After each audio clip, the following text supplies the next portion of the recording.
பிரவாகமோ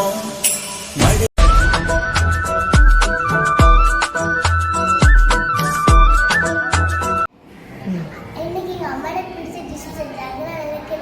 மகிழ்ச்சியா இருந்தது. நேற்று நைட்டு எங்கள் வீட்டில் இருட்டு அந்த கரண்ட்டு போயிட்டு அதனால எனக்கு பயமாக இருந்தது. நான் பண்ணேன் இன்னைக்கு ஆச்சரியமாக இருக்கு. எங்கள் அக்கா பண்ணேன்னு கற்றுக்கா.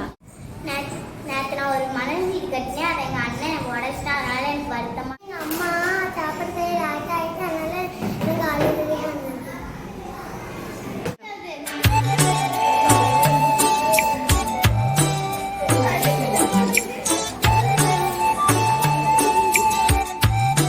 ம்